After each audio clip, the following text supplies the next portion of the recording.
It's your Locked On Flyers podcast for Friday, May 19th. Your daily dose of Flyers news, analysis, and high quality content that is going to dig into some defensemen, Russ.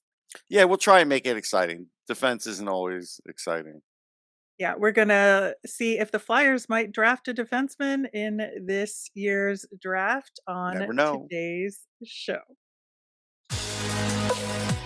Your Locked On Flyers, your daily podcast on the Philadelphia Flyers. Part of the Locked On Podcast Network. Your team every day.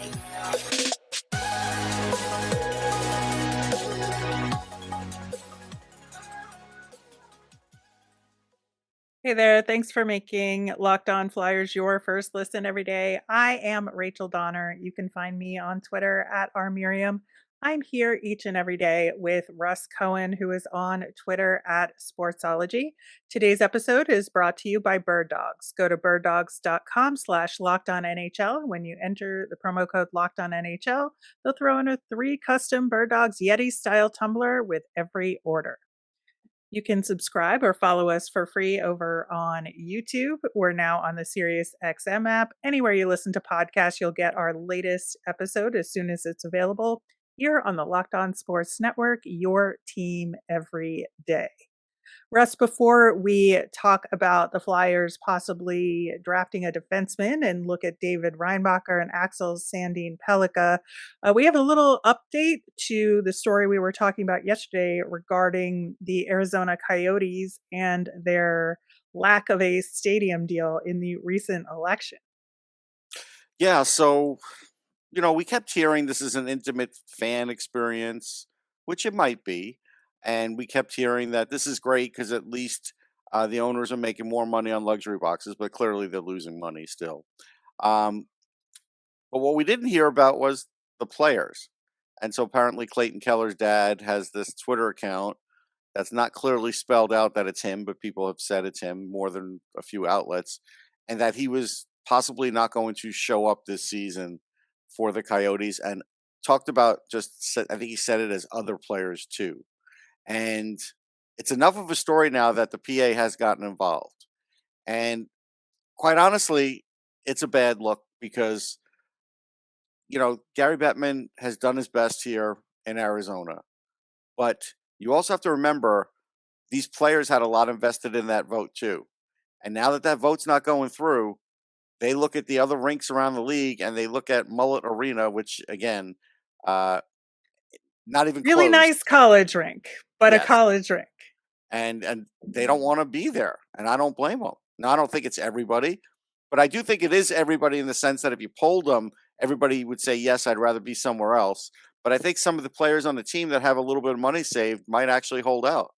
Yeah, it'll be interesting to see what happens with that and if that affects, the potential free agency period this off season, and if somebody gets traded to Arizona, are they going to refuse to report? All of that. So it does feel like Gary Bettman is suffering from the all-in factor here a little Yes. bit, that he's already, put all his cards out and bet up the pot real high, and he just doesn't want to fold. And at a certain point, you just fold and cut your losses. Yeah. Now, there are problems with getting another rink, and apparently they didn't have a backup plan in place quick enough, like I thought they might have, in case the thing didn't go through, the vote didn't go through. And so, that's not great. And the other thing is now I would expect Logan Cooley to go back to school. I don't think you're going to see him this year based with all this going No. on. So that's another thing that will affect the team. Yeah, I think so as well. All right, moving over to our continuing NHL draft coverage. Just a reminder, we do have a handy spreadsheet with a list of all the episodes that we've talked about draft prospects, so you can find which episodes to go back to if you've missed a particular prospect you're interested in that we've talked about. Put a link to that spreadsheet in the show notes for you.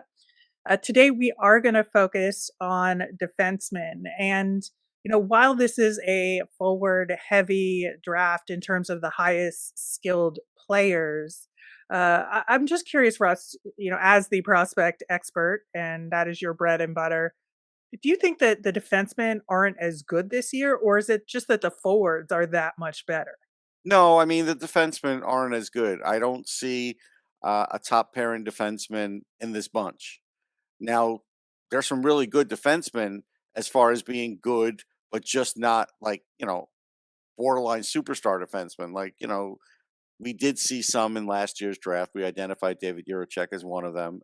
Yeah, Right. we mentioned him again. Too bad. But just as an example, so I don't see that in this one.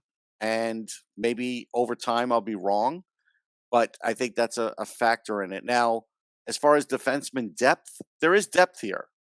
There is. There's second and third pairing depth in this draft and beyond that. Interesting. And I think that people are pretty confident that the Flyers will pick a forward at 7 in this draft.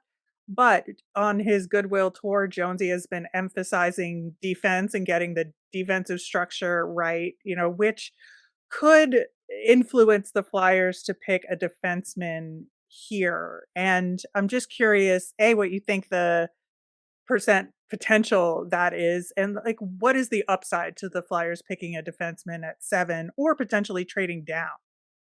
Well, again, I wouldn't trade down because there's a chance you're getting a top line offensive player to trade down for a second pairing defenseman. To me, that just doesn't make sense on any level. Even if, the Goodwill Tour is going to say we're going to tighten up our defense, none of these picks should be gotten with the thought that it's going to tighten up your defense this year or next. So it shouldn't even matter. Like, you're talking 3 years in the future. 3 years in the future, and that's the closest I'm talking about. Could be 4 or 5, and that's more likely. That's when you're going to get this player. So you tell me, are you even if the team says we're going to tighten up defense, does that mean you should draft defense? No, it doesn't mean that. Yeah, I think that's fair. I think they should pick a forward. I think we've been saying over and over again they should pick a forward. However, there are defensemen in the conversation here. So, doing our due diligence, we really think it's important to discuss who they are, especially if the Flyers surprise us and end up picking a defenseman. We want to know who we could potentially be getting here. Hmm. There is a defenseman, Dmitry Simashev, who we Hmm. discussed in January when Russ, your first rankings came out. Just touching on him real briefly before we get to the two guys we think are bigger contenders for that potential pick in the first round. What's your take on Dmitry Simashev? Like, he's a big guy. He's 6'4". He skates well. He does have a really good shot, and I do think he'll be able to use that in games. I think the offense will come with him. It's not there yet, but the defensive side's there and the skating's there, and that's a good package to get when you have that kind of size too. I did just put out a 5.0 on sportsology.com because I did drop Simashev one spot, and Hmm. Reinbacher did move one spot ahead of him. But that's it, and that's only because of Reinbacher doing well in the World Championships. Has nothing to do with Simashev's play. He hasn't been playing for a while. Right. He's still a really bright prospect, but again, I'm always gonna, and this is why I don't have a lot of KHL guys in my thing because they're really playing in the MHL, and I don't have enough views. I can watch them, but the problem is you watch the NHL and it's like it's not a great league. So to figure it all out is much harder. So I like the raw ability of here, and that's what I'm betting on with Simashev. All right. Well, you did mention David Reinbacher there in your drafts. Of course, we'll put a link to your latest draft rankings in our show notes as well for everybody to take a look at. And I always love Russ's rankings because they're always a little different than a lot of the conventional wisdom. And I know that Russ does a great job in terms of the research and watching as much as he can. And he really has a good sense of NHL potential there. So just a little plug for Russ's Appreciate draft it. rankings because I do respect them and take them to heart when I'm looking at the lists as well. In the meantime, we will get to David Reinbacher coming up next. Today's episode's brought to you by Birddogs. I look better and feel great wearing Birddog shorts and pants. They're stretchy fabrics, are really comfortable, and they're really more comfortable than a lot of other shorts and pants that I have. Also, they also sent a cotton fabric that's really nice too, and it washes well. I have to say that for both things, both fabrics, they wash very well. You do feel like you have a little more freedom. You do feel like with the longer term wear, like if you're wearing them from dawn till dusk, they last really well. I definitely use them for walking my dog and yard work and things around the house, just kind of puttering around the house. But people have, commented that they do like them and they feel good, they look good. So that's kind of nice. And I do think I'm going to test them out on a long trip soon, going to the NHL Combine. So I will definitely be wearing those in the car. So go to birddogs.com/lockedonnhl. When you enter your promo code Locked On NHL, they'll throw in a free custom Bird Dogs Yeti style tumbler with every order. You can follow Locked On Flyers on Twitter at Locked On Flyers. We're over at Instagram at that handle as well. You'll keep up to date on our episodes, Flyers news. You can also email the show at lockedonflyers@gmail if you have any mailbag questions. Next week, everydayers can look forward to continuing the best draft coverage, we think, out there, and some special guests leading up to the draft. We're going to tackle the goalies in the draft this next week. Very excited to do that. Looking at David Reinbacher, he's an Austrian right-handed defenseman, but he plays in the Swiss League. So just in terms of nationality there. He's a slightly bigger at 6'2", almost 190. So, he's going to be probably physical out there, but he is actually a really good offensive defenseman. He can quarterback the power play, some good vision. Right now, he is ranked kind of in the 11 to 25 range. And even though the Flyers are picking at 7, it does appear that he is the highest ranked or one of the 2 highest ranked defensemen in the listings this year. And so we got to make sure that we cover him. But what's your biggest takeaway from Reinbacher's play? Yeah, so I watched some more recent play from the World Championships, and we do have to point out that even though we're talking about him, making some plays in the corners and using some physicality, he got knocked out, by Rasmus Sandin, a much smaller player who is playing well in the NHL, and he got put in the hospital like for observation. So we have to just take that into account. This is not like a totally bruising kind of defenseman. It's just one that can use some physicality. I think there is some offense there, but it's not at the level of Sandin-Pellikka. It's not close.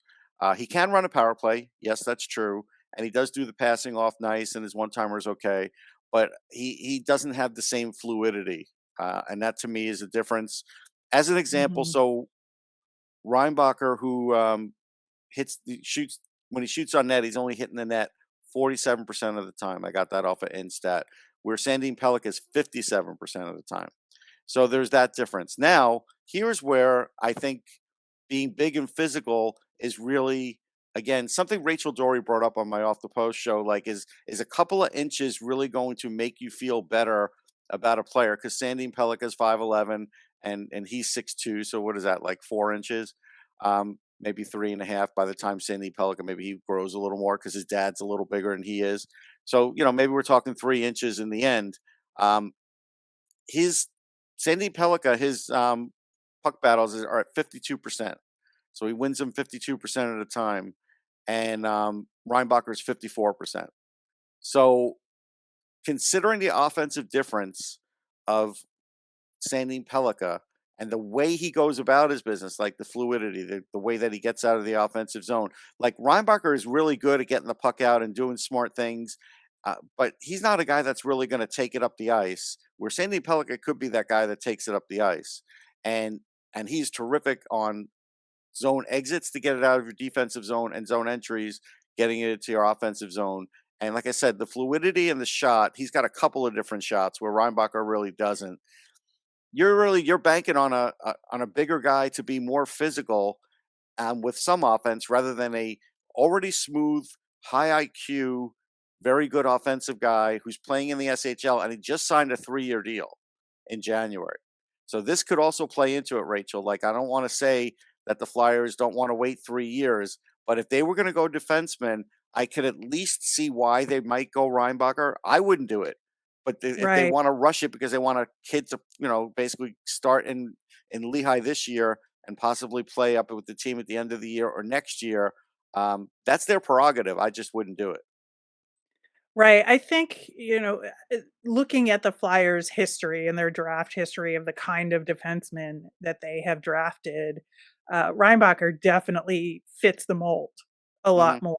And I think that, in my opinion, is why a lot of Flyers fans are mentioning Reinbacher in their list of potential picks at 7, just like as the kind of token defenseman, because he does fit that mold of being bigger, having that physicality, but having that offensive potential as well is kind of a bonus, I think, in our minds. And I don't know if that's because we're conditioned that this is the kind of defenseman the Flyers like, and we can't stray from that path, or if Reinbacher really is the best option here. And I think it's a little bit of both going on.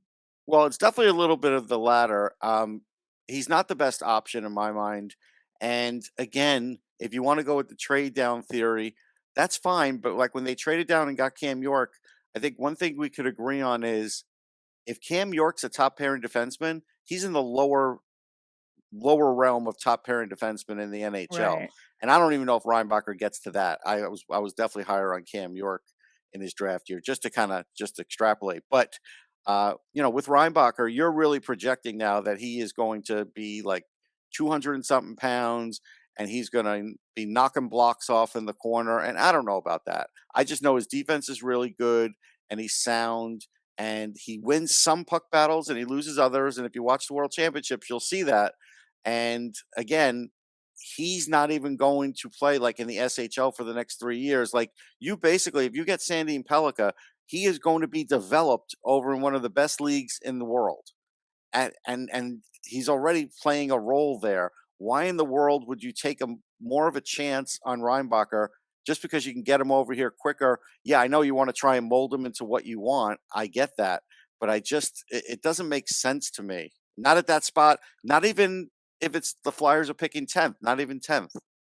Right. And in terms of like the rebuild timeline, I think that's kind of where I get thinking that maybe the Flyers could go in this direction. And I'm not saying they will. Again, I'm just saying it gives me pause to think that they could, just because it feels like they want to get their defense upgraded maybe sooner to help build that foundation so that then they can grow from there and build a stronger team from there. And I think the carrot of moving down and getting additional picks might be too much for them to resist. Now, would they get the additional picks that we would think is good return? Maybe, maybe not.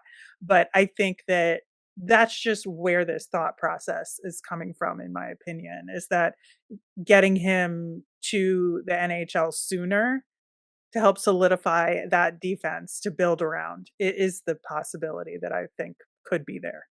Yeah, I think that's a slippery slope. The way my draft. Listen, I don't No, disagree. I know, I know. I'm I, saying like this is where the logic could be. yes, and I'm agreeing with that, and I'm also saying that in my draft mind, I'm basically now giving up uh, a top line forward, maybe a top line center, and now I'm trading down for what I think is a rock solid second pairing defenseman. Like, the equivalency just doesn't sit right with me. Yeah, and I think, the fact that there's such a wide range with his ranking is a clue to me. Like in the first round, I feel like the differential shouldn't be this high, like 11 Right. to 25. That is too big a range in the first round for me to have confidence in a pick like Reinbach. It's hard to get views on Rodbacher. I mean, most people are getting their views from the World Championships. I got views from a lot of other places. And so I think that that's something that plays into it. With Sandin-Pellikka, I got more live views from like the Five Nations because he was already in the mix. and then World Juniors, under 18s, all that. So yeah, I had more views on him, but I caught up with views with Reinbacher, and I'm like, yeah, all right, he is better than I thought. So I put him ahead of Simashev, but in the end, he's not better than Sandin-Pellikka. I just, not in my mind, and not in others too. I mean, like Craig Button has Sandin-Pellikka 5 as an example. Now, Right. there was a mock done that I think he inputted where he thinks that um, Reinbacher could go at 7. Sure, he could. I just wouldn't endorse the pick. And not because I don't like the player. Again, it has nothing to do with that. It's the same thing. It'd be the same thing as last year. It'd be the same thing with a few years ago with Cole Caulfield. I like the players they got. I just like these other players better and feel like they would be better and better served taking them. So again, it's going to be a difference of opinion there. But the one thing I feel confident saying is this: what Keith Jones is saying is right, and he's saying it for the NHL level. Don't throw that into the draft. That's my advice. Fair enough. And, we've been doing a little bit of a comparison to Axel Sandin-Pellikka, and we're going to dig a little bit deeper into Pellikka coming up next. All right, so Axel Sandin-Pellikka, Russ. Like I said, we've been sort of comparing the two because these are the top two defensemen in the draft rankings right now. You mentioned he's been playing in the SHL, and he's been playing with Skellefteå Hmm. in the Swedish league at multiple different levels. So this is somebody who's gone through their system and moved up really strongly over the course of the last several years. And he's ranked in the 10 to 17 range, which is a much smaller range of pick possibilities, which, as we said, gives us a little bit more confidence in the evaluations being done of him across the board. But he has taken such a big step forward in this past year, Hmm. and it's been an extraordinary thing to watch. I think, having played for Sweden in the U18s, but also in the World Junior squad as a younger guy, which is U20, I think kind of speaks to his skill and the confidence that Team Sweden has in him. Yeah, there's no doubt. I mean, they put him on the power play. I think he was on the second power play in the World Juniors, and that's something they would have been hesitant to do in the past with young players. So it does tell you the level of maturity. Like I said, the hockey IQ. His dad's a coach, so he's learned very well. He gets schooled through that same team in Sweden, so it's a very nice system there where they take care of his schooling, and then he goes and plays for a high level team. And so all of that I think is great. And to me, if I'm a team looking at him, now if I'm dead set against taking a defenseman 7, I'm still taking him. And I'm going to wait the 3 years because I'm going to let that league develop him. Again, you go back and look at some of the great players that have come out of that league, and you're fine. I get that somebody might say, oh, you have too many Swedes or too many offensive defensemen. And I would just say, you can't. You It's can't have too impossible. many offensive defensemen. It's In impossible because, the way the league is now, absolutely. yeah. Absolutely. Yeah, and he is a good defender too. Like, it's not like we're talking about just offense. You have to just take into account that this is a guy that understands how to strip away pucks with his stick. He understands how to play the angles. He's good at all of that. He's smart at all that. He doesn't make mistakes. And again, I think there's at least a slight argument to be made with these two, but in the end, there's just too much on the slickness and the offensive upside for Sandin-Pellikka that makes me say, you know what, for that little bit of extra, oomph in the corners that you're going to get from Reinbacher, it's not going to, it'll matter a little bit, not enough to push the needle for me. Yeah, one of the interesting things that I found when looking more into them, Scott Wheeler over at The Athletic did a profile on him that's really good. But you really talked a lot about his off-season training regimen from this past year, and that he really treated it like a pro would in terms of conditioning, in terms of on ice versus off ice workouts. And that's like his attitude that he's going to be a pro, so he might as well start training like a pro now. And that's really helped him and made him make that huge jump stat wise between last year and this year.